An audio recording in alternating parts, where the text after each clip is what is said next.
me turn the air down. That shit loud. Yo, what's up, everyone? That's not usually how I introduce a video. I think I'm just so excited and happy after this film that like that was different. Usually I go, "Hey everyone, welcome back," but no, like I'm like, "What's up, everyone? This shit was fun." Okay, guys, if you saw the title of the video, I just got out of M. Night Shyamalan's new movie Trap. I don't know what it is, but I've been on like an M. Night Shyamalan streak. I've been like, it was weird. I was like, when I first saw the trailer for this, I was like, cool concept. Don't really know if I'm in the mood for another Shyamalan weird dialogue kind of film like this. I didn't know. And then like the second trailer came out, and it's like basically the same trailer, but just around that time, like a month ago, when I saw that trailer, I was like, I'm like really looking forward to this movie. Like I was like, it just looks like so much fun. I just want to have a fun time at the theater. And then this past like week and a half, I've just been going through some of Shyamalan's films. I think we watched about 5 of them so far, and I'm about to watch like, I'm about to watch the peak ones, like Sixth Sense, Unbreakable, Split, Signs. I'm about to watch those like very soon. So I'm getting like pretty fucking excited to do that soon. But it has to be mentioned. I heard mixed things about this film.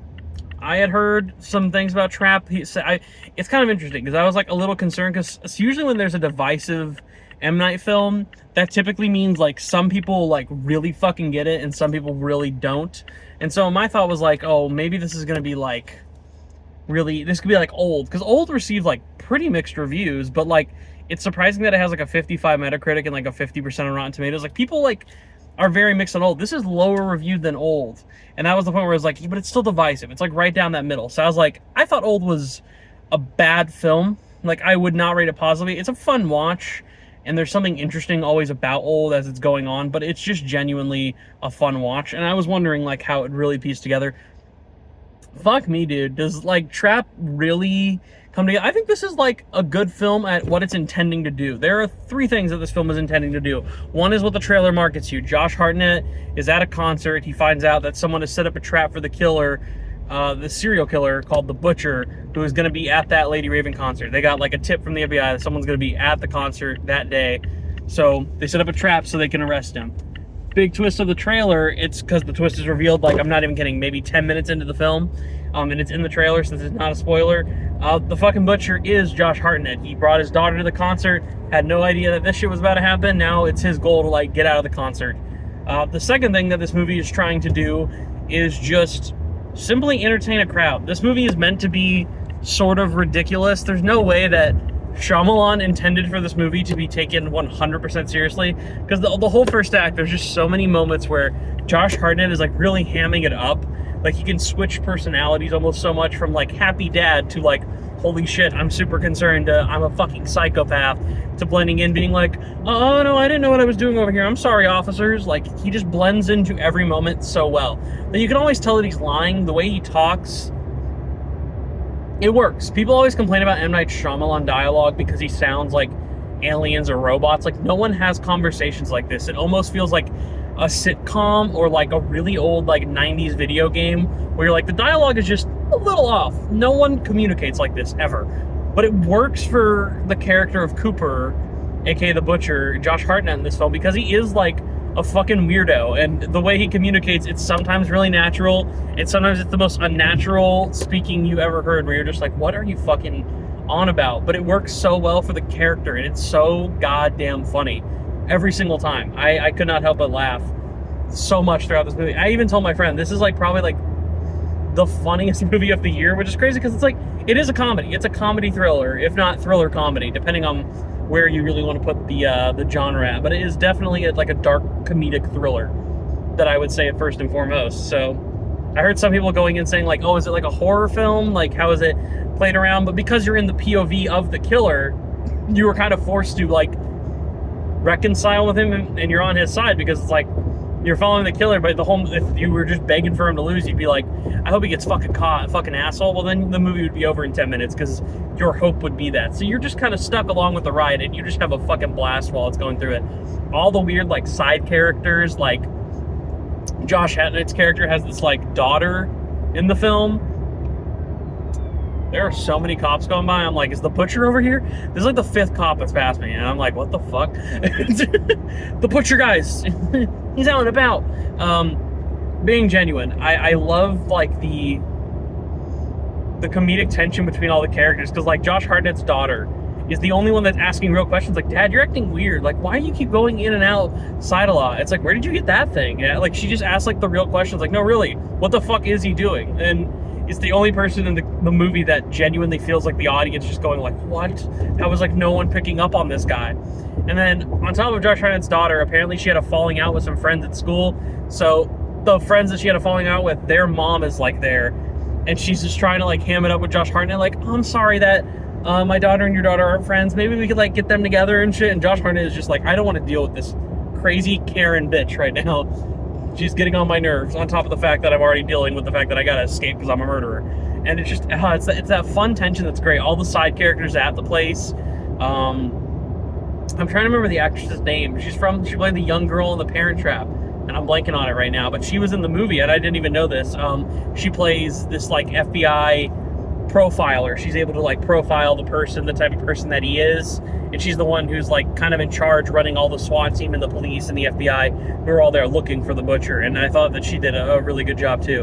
And then Salika. The third thing about this movie, it's meant to be a giant kind of bump, kind of like push from M. Night Shyamalan for his daughter, Salika Night Shyamalan. She's been an aspiring pop star, working on music, working on albums, and I guess she just hasn't really quite hit big. She's had a few apparently like small hits, but I think having this movie might lift her up. I hope it does for her, because like, I know nepotism can be annoying in films, but when I was hearing people online say like, oh, 40 minutes of this movie is just her fucking music, I would say it's more like 15 minutes. It's not too bad, and the songs were like pretty like decent pop. Like, they're not bad. They're catchy little pop songs that work for what they are. None of them are like heavily memorable, but she's a good singer. I could tell that she's a fun entertainer. I thought she did solid in the part, at least for what she was given. And I think that her dad boosting her up, like if I had the money to fund my own films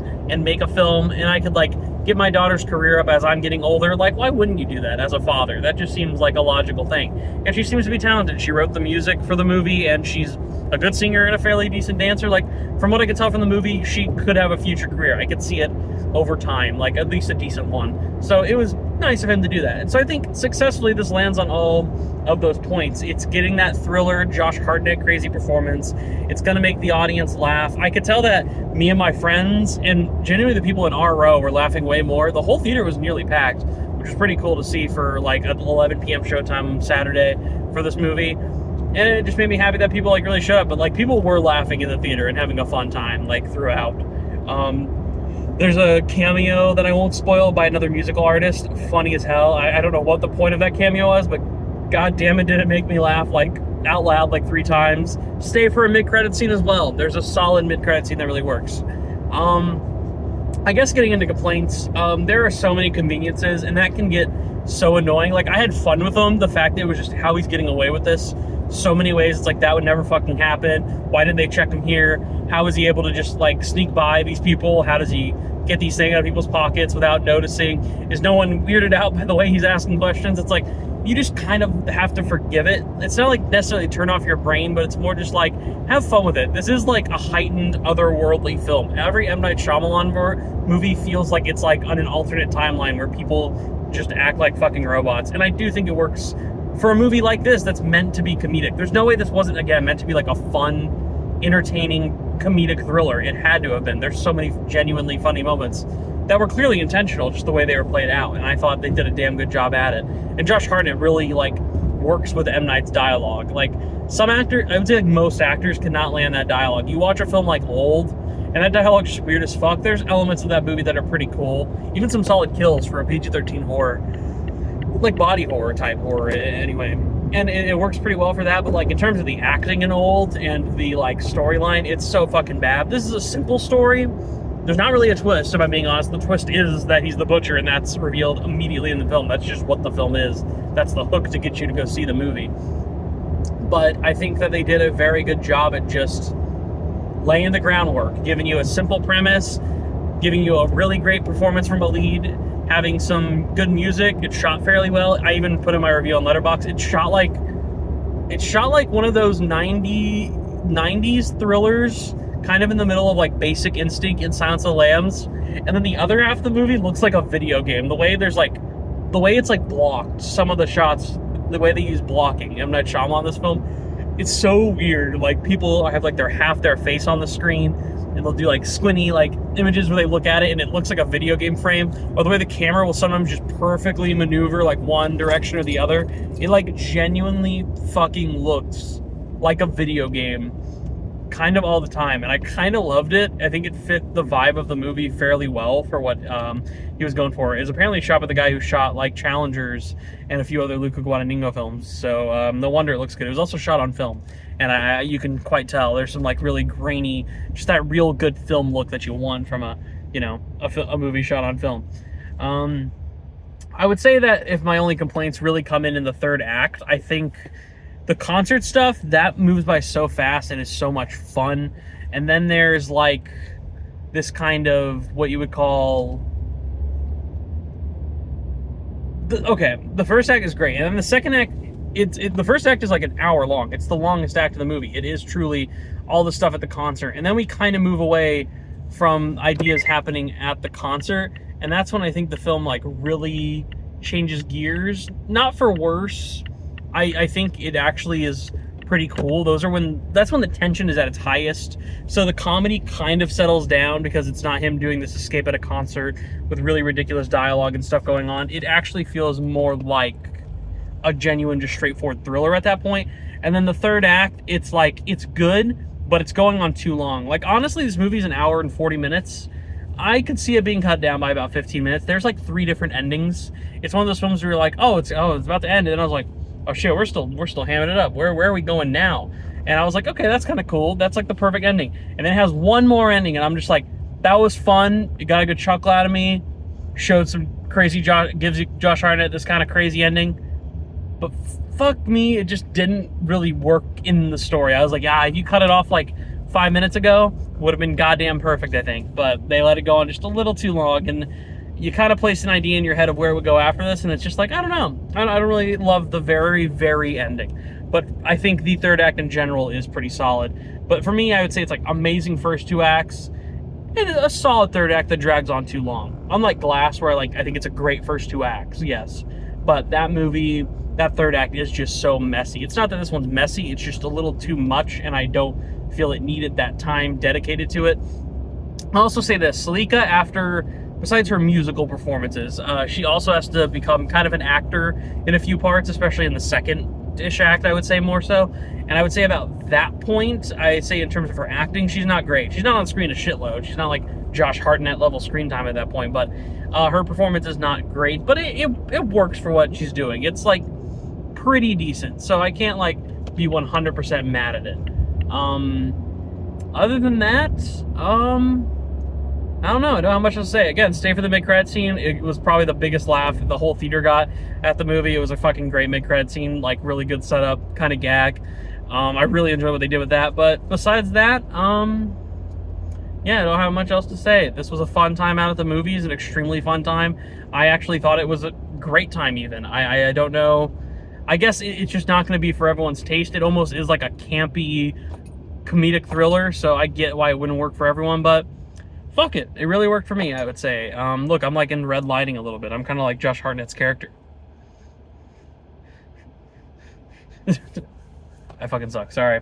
All right. That was all my thoughts on Trap. So hopefully I'm going to see on Tuesday night is the plan to watch Kneecap. I am looking forward to that. I missed it at South by, mainly because I didn't have interest in it. And then I saw what it was actually about. I thought it was like a documentary about this band. And I was like, oh, it's actually a biopic by the band. Has Michael Fassbender in it. It's like a really ridiculous biopic, almost heightened biopic comedy film, and apparently it's really good, and the actors in the film are just the 3 guys who are actually the members of Kneecap. So I'm actually gonna go check that out. And then hopefully next week we got Cuckoo, which will be a rewatch, but I'll do a full review of it because I do want to talk about Cuckoo once I get to see it again. I saw it at South by. Borderlands, which I don't give a fuck about, but I like the video games, so I'll still be there. And then hopefully I get to see Dee Dee by next week, because I missed that at South by, and that looked fucking amazing. But yeah, please go see Trap. Give this movie your money. I mean, fuck, you can love Deadpool and Wolverine all you want. This is a better movie than Deadpool and Wolverine. I'm just letting you know. Don't come at me, bro. Don't come at me. Don't be like, Deadpool and Wolverine was a fucking masterpiece. Spoiler alert, did you see Gambit? Gambit was the coolest cameo in that film, but still, fuck off. Yeah, I would give this a 7.5 out of 10. I should have given my rating a minute ago, but yeah, 7.5 out of 10. Trap. And I would do a spoiler review, but honestly, like, not really as much to spoil. It's kind of like you know where it's going, and it goes there in those scenes. You'll just see. It's a very simple thriller, but a fucking really fun time. A lot of the humor is what really makes it more charming, and Josh Hartnett's performance. That's it. Oh, fuck, one more thing. I was literally gonna mention this. Since I'm rewatching all the Shyamalan films right now, and I'm kind of forming like an actual ranking, I will be doing a ranking of every M. Night Shyamalan film. I don't know how people feel about that, but yeah. Hopefully you guys are fucking down with that. I think it'll be a really, really fun time. Because I have a lot to say about his films. He's made some of my all-time favorite movies, genuinely of all time, and then some of the worst movies I've ever seen in my life. And that's it. Bye.